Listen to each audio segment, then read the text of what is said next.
जी, अस्सलाम वालेकुम। मेरा नाम अरसलान है और मैं आज बहुत ज़्यादा इंटरेस्टिंग टॉपिक लेके आया हूँ जो कि आप मेरी स्क्रीन पे भी देख रहे होंगे कि ब्लैक हैट एसईओ क्या है और इसके क्या नुकसानात हैं। उसमें कौन कौन सी ऐसी टेक्निक्स है जो कि हम ब्लैक हैट एसईओ के लिए यूज़ करते हैं। तो ये बहुत इम्पोर्टेंट और बहुत अहम टॉपिक है जो कि मेरे ख्याल में हर एसईओ को पता होना चाहिए। तो वीडियो स्टार्ट करने से पहले एक रिक्वेस्ट है कि आप जो मेरा जो चैनल है अरसलान रूफ उसको आप सब्सक्राइब कर लें और बेल आइकन को क्लिक कर दें ताकि मेरी सारी जितनी भी वीडियोस आने वाली हैं वो आपको उसका नोटिफिकेशन मिल सके। ओके, बढ़ते हैं अपने टॉपिक की तरफ जो कि है कि ब्लैक हैट एसईओ टेक्निक्स क्या है और वो कैसे आपकी जो भी एसईओ कैंपेन है या एसईओ आपकी वेबसाइट है उसको कैसे नुकसान पहुंचा सकती है या कैसे हार्म कर सकती है। इसमें काफ़ी सारी चीज़ें आती हैं जो कि मैं जो डिस्कस करूँगा, मेरे पास जो मैंने भी इधर राइट डाउन किए हैं वो हैं 17 पॉइंट्स और उनके कुछ मैंने गूगल से जाके तो स्क्रीनशॉट्स भी लिए ताकि मैं आपको विजुअली भी बता सकूं कि क्या क्या ब्लैक एसईओ है और आप अगर विजुअली भी देख सकें कि अच्छा ये इस तरह से ब्लैक एसईओ की टेक्निक्स जो हैं वो यूज़ की जाती हैं। और जो ऑनर हैं जो अपनी अपनी वेबसाइट किसी एसईओ वाले को एसईओ करने के लिए देते हैं तो उनके लिए ये बेस्ट वीडियो है जो कि उनको लाजमी देखनी चाहिए किसी भी अपने एसईओ पर्सन को हायर करने से पहले कि और ये क्वेश्चंस करें कि इनमें से कोई ऐसी टेक्निक तो नहीं है जो वो यूज़ करते हैं। ओके, हम स्टार्ट करते हैं। मेरे जो वीडियो की जो डिस्क्रिप्शन है वहाँ पे भी मैंने सारे टॉपिक्स के जो पॉइंट्स हैं जो हम डिस्कस करेंगे वो सारे मैंने डिस्क्रिप्शन में भी मेंशन कर दिए हैं। ओके, हम स्टार्ट करते हैं। जो पहला पॉइंट है वो है कि हम कुछ लोग जो हैं वो लिंक्स बाय करते हैं। लिंक्स बाय करना ठीक है लेकिन इतने सारे लिंक्स अगर आप क्योंकि गूगल के कुछ स्टैंडर्ड्स हैं, एक नई वेबसाइट जो होगी वो अगर मंथ में लेट्स फॉर 30 डेज़ होते हैं तो नई वेबसाइट अगर मंथ में थाउजेंड्स ऑफ लिंक्स एक ही मंथ में बना ले तो उसको हम ब्लैक हैट एसईओ या स्पैमिंग कहते हैं। इससे आपकी वेबसाइट जो है वो उसको प्लेंटी भी मिल सकती है। तो कोशिश करें कि जो लिंक्स बाय कर रहे हैं उनको बाय ना करें।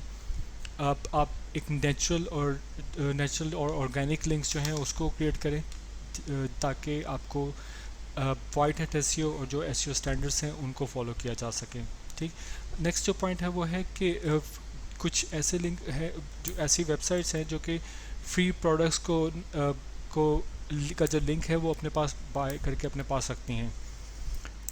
तो इस ये जो है चीज़ें इसको भी हम ब्लैक हैट एसईओ में कंसिडर करते हैं। हाँ, अगर आपने लिंक्स लेट्स सपोज एक शूज़ की वेबसाइट है और आपको कोई दूसरा कहता है कि मेरा जो वेबसाइट का लिंक है वो आप अपनी वेबसाइट में डाल दें तो आप उसको और ना भी नहीं कर सकते। तो आप उसको क्या करें कि उसके लिंक के बैकएंड पे नो फॉलो लिंक लगा दें। नो फॉलो टैग जो क्या काम करेगा कि आपकी वेबसाइट पे उसको गूगल पे रैंक करेगा लेकिन उससे आपकी वेबसाइट पे कोई इफ़ेक्ट नहीं पड़ेगा। ठीक है, आपकी वेबसाइट उससे कोई भी प्रॉब्लम नहीं क्रिएट कर पाएगी। तो ये आप इससे आप वो जो जिसको आप ना नहीं कर सकते थे उसके भी कोई प्रॉब्लम नहीं होगा और आप भी अपनी वेबसाइट के प्लेंटी से बचेंगे। ओके, एक और चीज़ है वो है फुटर लिंक्स। हम क्या करते हैं कि काफ़ी सारे लोग जो हैं वो फुटर में इस तरह से लिंक्स ऐड कर देते हैं, कीवर्ड स्टफिंग करते हैं, इस तरह से कीवर्ड्स ऐड कर देते हैं बहुत ज़्यादा। ये मैंने वैसे जस्ट एक सर्च इंजन से मैंने लिया तो इस तरह से कीवर्ड्स या वर्ड्स ऐड कर देते हैं बहुत ज़्यादा जिससे आपकी वेबसाइट जो है वो उसमें काफ़ी सारे प्रॉब्लम्स आते हैं। ठीक है, तो ये आपने ये चीज़ नहीं करनी। इससे क्या है कि आपकी जो वेबसाइट है वो ब्लैक हैट एसईओ कंसिडर की जाएगी आपकी वेबसाइट को। ठीक है, तो और फोर्थ पॉइंट है हमारा हिडन लिंक्स। हिडन लिंक्स क्या होते हैं कि काफ़ी सारे वेबसाइट्स जो डेवलपर्स हैं वो आपकी वेबसाइट के बैकएंड पे हिडन कुछ ऐसे कंटेंट या कोई ऐसी चीज़ करते हैं लाइक एक क्या टैग होता है हिडन का, वो ऐड कर देते हैं जो कि मैंने यहाँ पे ऐड आपको दिखाने के लिए मैंने बनाया भी था। या ये एक है टैग जो कि टाइप हिडन है। ठीक है, इसके आगे जो भी आप वर्ड्स या जो भी कुछ आप लिखेंगे वो आपको आपके यूज़र्स को नज़र नहीं आएगा, लेकिन डेफिनेटली वो चीज़ जो है वो गूगल या कोई भी सर्च इंजन है वो पढ़ सकेगा। तो इसलिए ये इस तरह के जो टैग्स हैं उसका आप यूज़ ना करें, जिसके थ्रू आपकी वेबसाइट जो है वो स्पैम भी हो सकती है, उसको प्लेंटी मिल सकती है। तो और जो गूगल है वो इसको नोटिस करता है, गूगल के अलावा भी जितने भी सर्च इंजन हैं वो इसको नोटिस करते हैं, और आप उसके पेनलाइज हो सकते हैं आपकी वेबसाइट। और ये एक ब्लैक हेड एसईओ की बहुत पुरानी टेक्निक है, जो कि काफ़ी सारे जो एसईओस हैं, एक चीज़ याद रखें कि जो ब्लैक हेड एसईओ है ये आपकी वेबसाइट को शॉर्ट टर्म में ऊपर तो ले जाएगी, लेकिन इसका लॉन्ग टर्म बहुत नुकसान होता है। ठीक है, तो इसलिए इसको इस तरह की जो टेक्निक्स है उसको ना करें, ताकि आपकी वेबसाइट जो है वो एक प्रॉपर चलती रहे। जो नंबर 5 पॉइंट है वो है कमेंट्स स्पैम का। हमारे पास बेतहाशा ब्लॉग्स हैं जो आप सबसे लास्ट में आपको एक ऑप्शन देते हैं कि आप वहाँ पे कमेंट्स कर सकते हैं। जो हमारे एसईओ भाई हैं, लाइक मोस्टली ज़्यादा नहीं मैं उनकी बात करूं, ताकि आप ये ऑनर्स के लिए, एसईओस के लिए नहीं है, ताकि आप ये चीज़ देख सकें कि क्या उन्होंने इस तरह की टेक्निक तो नहीं यूज़ की ताकि आपकी वेबसाइट जो है वो स्पैम ना हो या उसको प्लेंटी ना मिले। इसकी एक मैंने यहाँ पे एक इमेज लिया, आपको मैं दिखाना चाह रहा हूँ। लाइक ये है जैसे कोई भी सप्लीमेंट्री या कोई भी ऐसी चीज़ जिसके लिए वो एसईओ वाला काम कर रहा था, तो उसने क्या किया, उसने यहाँ पे I like this post book marked, तो और उसने यहाँ पे ये लिंक दे दिया सॉरी। तो ये लिंक देने के बाद क्या हुआ कि आपको लिंक तो मिल गया, लेकिन ये लिंक स्पैम कंसिडर होता है। और अगर ये जो भी उसका मॉडरेटर है, जो एडमिन है उस ब्लॉग का, अगर उसने उसको स्पैम कर दिया तो वो आपको स्पैम कंसीडर किया जाएगा।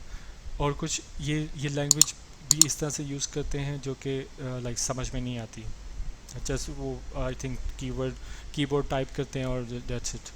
तो ये जो चीज़ है ये आपकी स्पैम में, और ये इसको हम ब्लैक हेड एसईओ में कंसीडर करते हैं, तो इससे भी आपने बचना है। ठीक है, ओके। एक जो हमारा 6 पॉइंट है वो है जो काफ़ी सारे लोग होते हैं जो over used anchor text, like बहुत एंकर टेक्स्ट फजूल में यूज़ करते रहते हैं बार बार, तो वो भी नहीं हम करेंगे। जैसे मैंने ये आपको इमेज मैंने बनाई थी कि जैसे ऑसम ब्लॉग है, अब ये हार्डली हमें कोई 25 वर्ड्स भी नहीं होंगे, तो उन्होंने तीन दफ़ा जो लिंक है वो ऐड कर दिया। ठीक, अब अगर 3 दफ़ा लिंक्स ऐड होंगे तो ये डेफिनेटली ये कंसीडर होगा ब्लैक हेड एसईओ, ये स्पैम क्रिएट होता है, कंसीडर होता है। तो इस चीज़ से आप बचें ताकि आपकी वेबसाइट जो है वो एक प्रॉपर काम कर सके और आपको एसईओ का बेनिफिट हो। अगर आपका एसईओ वाला बंदा ये चीज़ कर रहा है तो आप उससे उसके साथ बात कर सकते हैं ताकि वो ये नेक्स्ट टाइम वो ये चीज़ ना करें।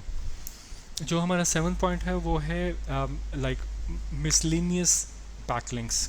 काफ़ी सारी ऐसी वेबसाइट है या सिस्टम है जो कि हम लाइक क्रिएट करते हैं, और उसका क्या होता है कि हम लाइक उस पेज को अपने पेज के साथ ड्रैग कर लेते हैं। ड्रैग मतलब कि लाइक एक वेबसाइट है, उसके अंदर बहुत अच्छी वेबसाइट बनी हुई है, लेकिन आपने उसका एक पेज लिया और उसको अपनी वेबसाइट के साथ अटैच कर लिया। ये मोस्टली कम यूज़ होता है, लेकिन डेफिनेटली ये होता है, तो इसलिए मैं इसको डिस्कस कर रहा हूँ कि एक दो वेबसाइट है, एक ए वेबसाइट है और एक बी वेबसाइट है। ए वेबसाइट आपको बहुत अच्छी लगी कि हाँ ये वाली वेबसाइट बहुत अच्छी है, तो आपने क्या किया कि आपने अपनी वेबसाइट पे लाइक टाइटल और फुटर बना के, तो सेंटर वाला जो चीज़, सेंटर में जो चीज़ है वो आपने वो वाली वेबसाइट को पेज पूरा वहाँ पे ऐड कर दिया। तो ये भी एक ब्लैक हेड एसईओ है। इससे क्या होगा कि गूगल जो वेब कंसोल्स हैं वो आपको बैन कर देंगे, और इससे आपको प्रॉब्लम क्रिएट हो सकता है। जो हमारा 8 पॉइंट है वो है PBN। PBN means private blog networks. PBN की मैंने ये एक पिक्चर बनाई थी। PBN क्या करता है कि आपके पास लाइक काफ़ी 5-6 वेबसाइट्स हैं, तो वो आपस में लिंकिंग हो रही हैं। ठीक, लाइक आप अगर 2016 से पहले तक देखें तो इसको स्पैम कंसिडर नहीं किया जाता था। ये बहुत से लोग इसको करते थे, और मैंने ख़ुद भी किया हुआ है। बेसिकली मैंने 2009 से मैं एसईओ में काम कर रहा हूँ और मुझे ऑलमोस्ट कोई 12 इयर्स एक्सपीरियंस है एसईओ में। तो मैं इसलिए बता रहा हूँ कि मैंने भी ये चीज़ यूज़ की हुई है, ठीक। लेकिन अब जो है ये टेक्निक को स्पैम या ब्लैक हेड एसईओ टेक्निक माना जाता है कि आपको आपकी अपनी ही 5-6 वेबसाइट्स हैं वो और आप इंटरनल लिंकिंग आपस में ही कर रहे हैं, तो इसको ब्लैक हेड एसईओ माना जाएगा। 2016 से पहले इसको ब्लैक हेड एसईओ नहीं माना जाता था, तो इसलिए अब जो है इसको आ, इसको ब्लैक हेड एसईओ कंसिडर किया जाता है। ओके, हमारा जो नेक्स्ट पॉइंट है 9th पॉइंट है कि हमने कीवर्ड स्टफिंग बहुत ज़्यादा करते हैं अपनी वेबसाइट में। लाइक आपका लेट्स सपोज 500 वर्ड्स का कीवर्ड वर्ड्स का कंटेंट है, तो आपने उसको ऑलमोस्ट कोई 15 या 16 आपने उसमें एंकर टेक्स्ट डाल दिए या आपने कीवर्ड्स यूज़ कर लिए। जैसे मैं आपको एक एग्जांपल देता हूँ, लाइक ये, ठीक है।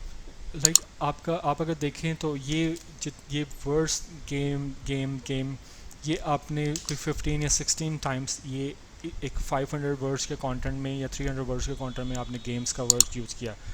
इससे क्या होगा कि गूगल आपको पेनलाइज कर सकता है कि आपने कीवर्ड स्टफिंग की है, और इससे आप कोई प्रॉब्लम में आ सकते हैं और आपकी वेबसाइट को बैन किया जा सकता है। ये बहुत इंपॉर्टेंट है। काफ़ी सारे एसईओ राइटर्स को ये चीज़ पता है, लेकिन अगर किसी को नहीं पता तो प्लीज़ इसको आप इम्प्लीमेंट ना करें, ताकि आप अपनी वेबसाइट को पेनलाइज या पेनल्टी मिलने से बच सकें। ओके, 10th पॉइंट हमारा है हिडन कंटेंट। बहुत से, जैसे मैंने आपको ऊपर बताया कि हिडन कीवर्ड्स यूज़ करते हैं और हिडन कंटेंट भी यूज़ करते हैं। हिडन कंटेंट क्या होता है कि वही टैग यूज़ किया जाता है और आगे एक लंबा चौड़ा कंटेंट लिया जाता है जो कि यूज़र्स को नहीं नज़र आता, आपकी वेबसाइट की लुक एंड फील को भी नहीं चेंज करता, लेकिन जो जितने भी सर्च इंजन्स हैं या सर्च इंजन के स्पाइडर्स हैं वो इनको देखते हैं, इनको फॉलो करते हैं और आपको पेनलाइज कर सकते हैं ड्यू टू दिस रीज़न, क्योंकि आपने उसके जो टाइप है हिडन टाइप, जो हम टैग यूज़ करते हैं हिडन का, तो वो गूगल उसको पसंद नहीं करता, ठीक है। तो आपने इस चीज़ को देखना है कि ये चीज़ आप ना करें, तो वो आपके लिए बेस्ट चीज़ है। हमारा जो नेक्स्ट पॉइंट है 11th पॉइंट, वो आता है आर्टिकल स्पिनिंग का। आर्टिकल स्पिनिंग क्या होता है कि हम मार्केट में बहुत से ऐसे लाइक हैं टूल्स हैं, सॉफ्टवेयर्स हैं जो कि आपका कंटेंट लेते हैं और उसको कुछ स्पिन करते हैं और वो आपको एक टेक्स्ट दे देते हैं। उससे क्या होता है कि आपका कंटेंट का जो आपकी लाइक कंटिन्यूटी है सेंटेंस की, वो ही चेंज हो जाती है, और कंटिन्यूटी के बाद आप लाइक उसको स्पैम भी कंसिडर किया जाता है। जो भी यूज़र या जो भी आपके पास ट्रैफिक आ रही है वो उसको पढ़ती है और उसको अगर बाउंस रेट दे के जाती है तो आपके लिए प्रॉब्लम आ सकता है, आपकी वेबसाइट जो है वो पेनलाइज हो सकती है, आपको अच्छी प्लेंटी मिलती है।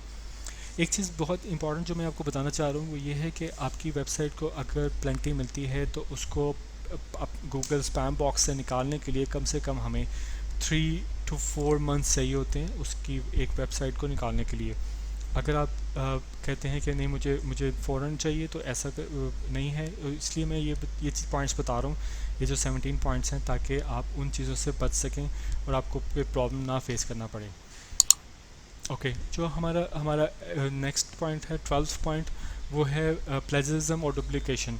हमारे बहुत से लोग जो हैं वो लाइक कहीं से भी कंटेंट कॉपी करते हैं और कॉपी करने के बाद उसको कुछ चेंज किया और प्लेजरिज्म उसमें कंसीडर किया जाता है और वो दोबारा ऐड कर देते हैं, लाइक कहीं भी आर्टिकल वेबसाइट में सबमिट करवा देते हैं या कहीं भी ब्लॉगिंग में सबमिट करवा देते हैं। तो इससे क्या है कि काफ़ी सारे कॉपीस्केप है, काफ़ी बड़े बड़े सॉफ्टवेयर्स हैं, टूल्स हैं जिस पे आप चेक करके तो उसकी कीवर्ड डुप्लीकेशन, प्लेजरिज्म, ये तरह की चीज़ें चेक करके फिर आप वो कंटेंट यूज़ करें, अदरवाइज़ आप उस कंटेंट को ना यूज़ करें। ओके, जो थर्ड पॉइंट है वो है हमारा रिच स्निपेट टेक्स्ट या स्पैमिंग। बहुत इम्पॉर्टेंट है। काफ़ी सारे लोग जो हैं वो इसको समझते हैं कि ये ठीक चीज़ है, लेकिन जो स्निपेट पहले क्या होता था कि हम इसको ट्रैफिक ग्रैब करने के लिए यूज़ करते थे, लेकिन अब हम गूगल ने इसके लिए एक स्कीमा जो है वो बनाया है, जिसके थ्रू आपकी जो आपका कंटेंट है वो मैनिपुलेशन होने से बच सकता है। ठीक, इसकी मैं आपको एग्जांपल दिखाता हूँ कि इसकी एग्जांपल क्या क्या है। मैंने मैंने इस पे वो लिया था, कहाँ पे है, एक एक इमेज मैंने चेक किया था, या दिस वन। ठीक है, ये आप इसको चेक कर सकते हैं। ये सारे जितने भी स्निप वो हैं, लाइक कंटेंट्स हैं, ये सारे स्पैमिंग में कंसिडर किए जाते हैं।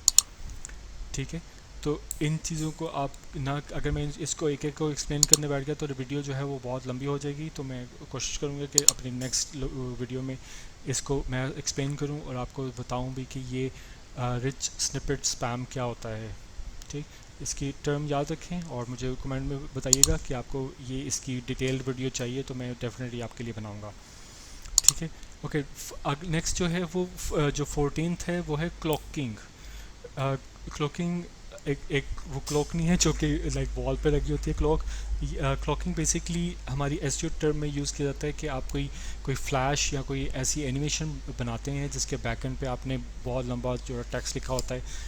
तो वो फ्लैश या इस ये जो चीज़ें हैं ये अच्छी लगती हैं, लेकिन इसके बैकएंड पे हम क्या करते, जो एसईओ एक्सपर्ट्स हैं वो क्या करते हैं कि वर्ड की एक डॉक्यूमेंट बना के तो वहाँ पे टेक्स्ट इसके साथ अटैच करते हैं, या आपस में लिंकिंग होती है।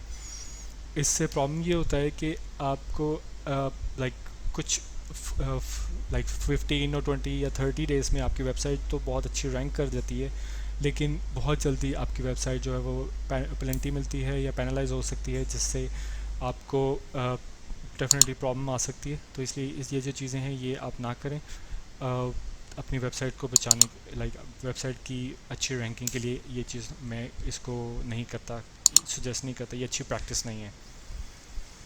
ओके, हमारा नेक्स्ट पॉइंट जो है वो है डोरवे पेजेस।